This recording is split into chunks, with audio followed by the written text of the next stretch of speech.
Fala pessoal, Galão Cripto aqui e eu tô aqui para te ajudar a investir, proteger e também rentabilizar no mercado mais promissor de todos os tempos, o mercado de criptomoedas. Galera, no vídeo de hoje a ideia aqui é simplificar a sua vida.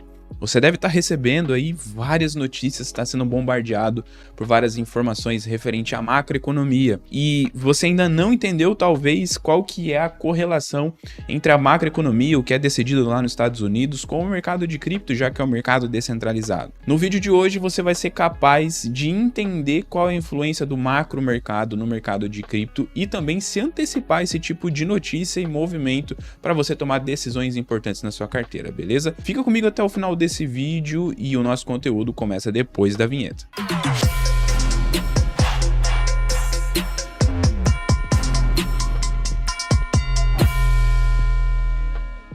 Pode parecer um bicho de 7 cabeças para você, mas eu quero simplificar a sua vida trazendo aqui algumas informações muito claras e práticas para você, tá bom? De forma resumida, eu preciso explicar para você o que é a economia e também como ela se move, tá? Então, a princípio, você precisa entender uma pequena coisa que nós falamos sempre, mas talvez fique um pouco vazio para você essas explicações, tá? Agora eu vou pedir licença para quem já entende desse assunto, já está mais profundo nesse tema, mas eu quero falar com você que ainda não entendeu de fato o que é a lei da oferta e da demanda. A lei da oferta e da demanda basicamente é uma balança e nessa balança a gente tem duas variáveis. De um lado a gente tem a oferta, de outro lado a gente tem a demanda.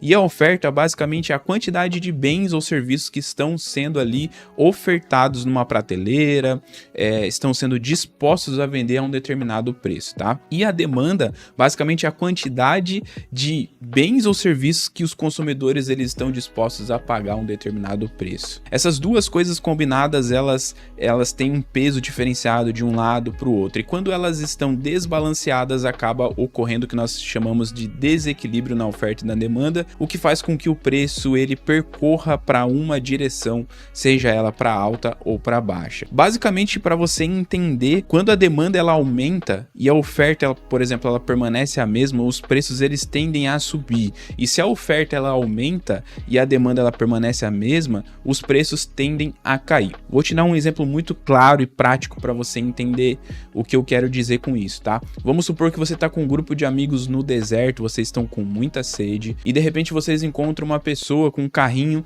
vendendo água e ela só tem uma garrafinha de água. Então vocês começam a se olhar e desesperados, vocês começam a tirar muito dinheiro do bolso porque vocês estão dispostos a pagar o que for necessário naquela água. Só que o que acontece? Vocês estão ali como amigos, mas a água é vital para você. Então a percepção de valor que você tem sobre aquela garrafa de água é altíssima. Então não importa o preço que você precise pagar ou com quem você precisa brigar nesse sentido, você vai pagar o preço que aquele vendedor vai ofertar para vocês no caso. E vocês vão discutir ali, vão brigar entre si para ver quem é que vai comprar aquela garrafa. Se o vendedor for esperto, ele vai utilizar disso para aumentar o preço daquele bem. O inverso também é verdade. Se a gente tivesse num cenário onde vocês não estivessem ali num deserto árido, em grupo de pessoas, mas vocês tivessem 2, 3 pessoas ali e vocês tivessem abundantemente água, dificilmente vocês iriam brigar entre si para comprar água, porque vocês têm água abundante, então o preço que for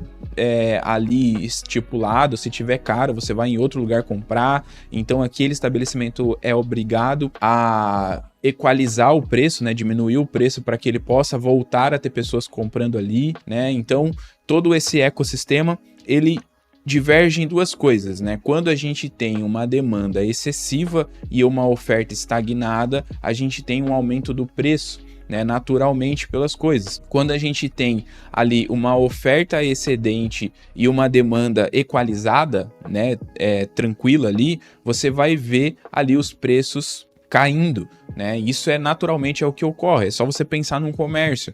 Se o comércio lá tá com o quilo do pão, por exemplo, tem uma padaria, o quilo do pão é R$ 50.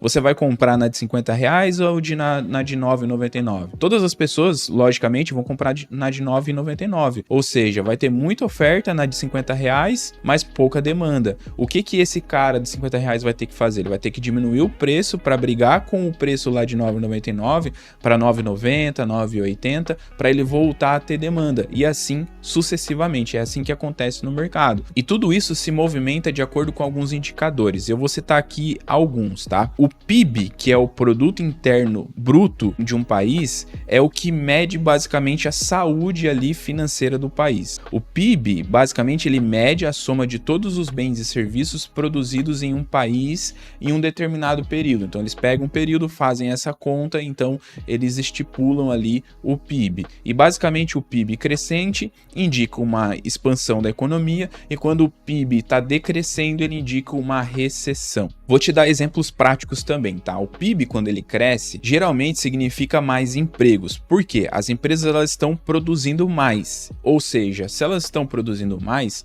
elas estão recebendo mais demanda, elas precisam aumentar a sua mão de obra, o que acontece? Diminui a taxa de desemprego, né? Então tem mais trabalhadores ali trabalhando porque a economia está girando legal. E na renda acontece a mesma coisa. Com a economia crescendo de fato, a renda das pessoas tende a aumentar, porque naturalmente quando as coisas estão melhores, existem mais oportunidades, existem também mais oportunidades de trabalho e também de crescimento, ou seja, melhores salários. Então, resumidamente, uma conclusão seria: o PIB, basicamente, ele é um indicador crucial para mim, para você que está investindo no mercado, que ele reflete a saúde econômica de um país. Então esse índice é importante para você enxergar se o país está indo bem ou não, tá? E aí o PIB, basicamente, ele é conduzido pelos governos de cada país, né? Então o PIB, ele representa a consequência de decisões políticas e geopolíticas, tá? Então, ali basicamente decisões de investimento,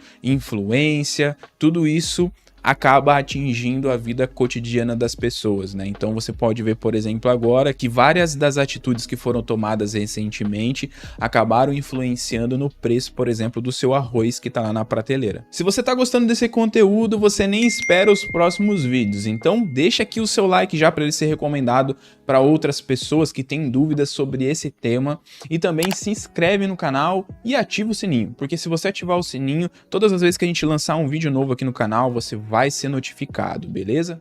Um outro dado muito importante é a inflação.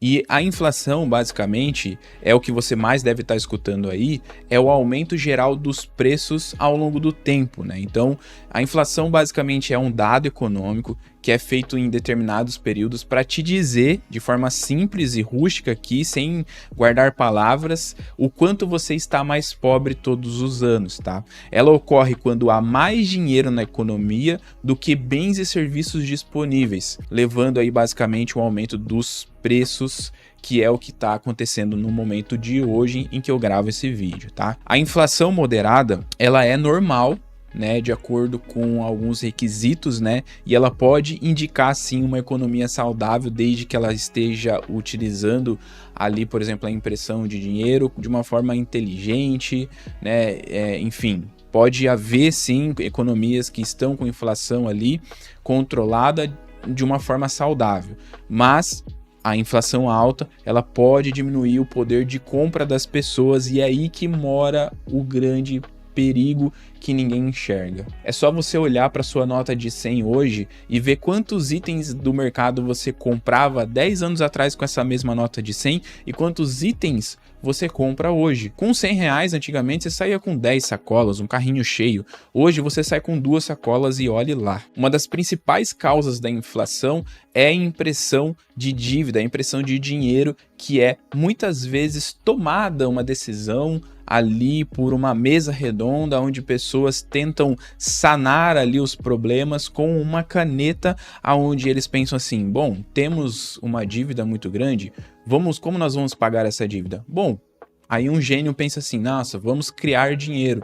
Como eles têm o domínio ali da máquina de impressão, eles acabam imprimindo bilhões, talvez trilhões de dólares para manter a economia rodando. Um exemplo clássico disso é o próprio Estados Unidos, que recentemente, com a quebra de vários bancos, imprimiu um monte de dinheiro, assumiu mais dívida ali, que já está se tornando impagável, para cobrir ali aquela situação de falência de várias empresas, né? E para controlar a inflação, parece simples o que eu vou falar, mas é muito difícil de executar. A gente acabou de falar de oferta e demanda. Quanto mais você imprimir dinheiro, mais oferta monetária tem no mundo, automaticamente você acaba tendo uma diminuição do poder de compra porque a sua moeda vale menos frente a outras moedas, como por exemplo o real é cotado em dólar e hoje, no dia de hoje, por exemplo, o dólar está altíssimo porque o real está diminuindo o seu poder de compra. Ou seja, para que você consiga controlar a inflação, você precisa reduzir a oferta circulante dessas moedas. E isso pode ser feito de algumas formas, como por exemplo, cortar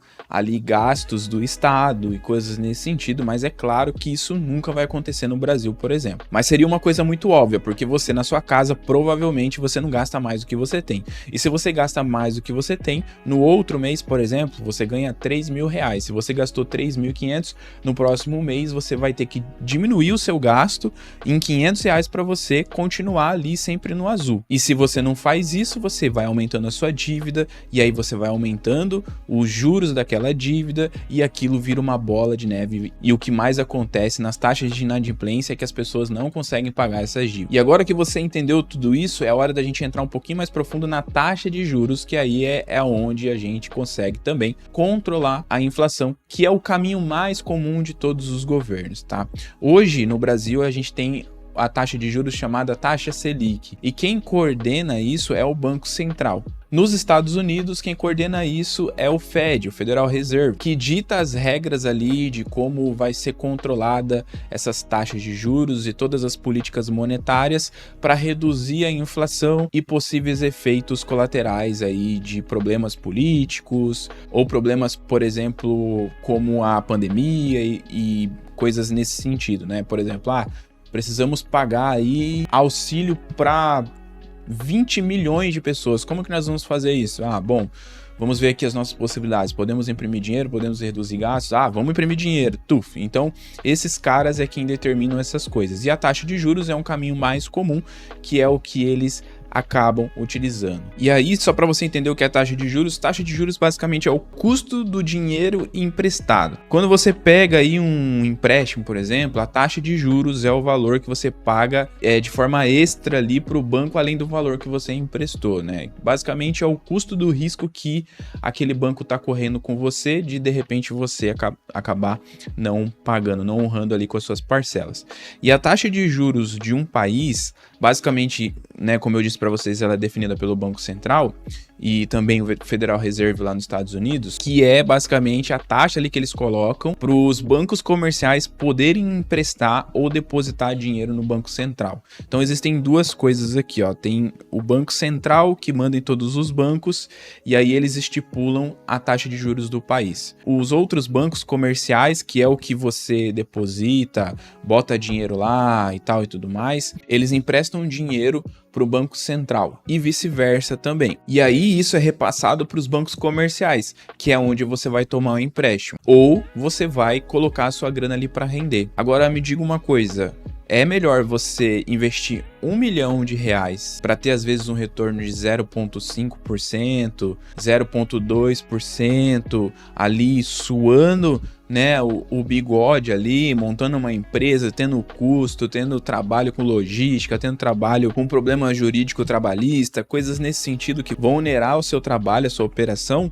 ou você vai colocar a sua graninha ali para render 1% ao mês, já que a taxa Selic no ano passado estava em torno de 13,75%. Tirando todos os impostos, estava dando 1% ao mês. Então, quando você enxerga esse cenário, você estimula que as pessoas, ao invés de abrirem empresas, novos negócios e tudo mais, elas acabem, na verdade, pegando todo esse capital e investindo ali em renda fixa, o que desestimula o crescimento do país, porque desestimula a abertura de novas empresas, de aumento de salário e coisas nesse sentido, entende? Então, apesar da taxa de juros ser um mecanismo importante para controlar a inflação, você não pode simplesmente aumentar a taxa de juros porque você vai estar acabando com a economia orgânica do país. Então existe uma linha tênue onde o Banco Central precisa ter muito jogo de cintura para não deixar a taxa de juros muito alta e também para não deixar a taxa de juros tão baixa e consiga controlar a inflação. Já quando a taxa de juros ela é controlada, ela é baixa e tudo mais, você acaba incentivando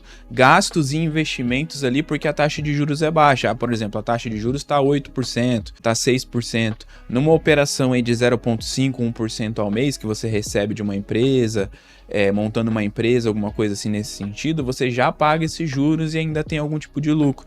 Então você abre espaço para que o país cresça em produtividade, em emprego e tudo mais. Então, se você entendeu até aqui, você tá percebendo que isso é um efeito dominó. Se você mexe lá, por exemplo, com a oferta e demanda, você pode gerar inflação. E se você gera inflação, você também vai ter que mexer com a taxa de juros.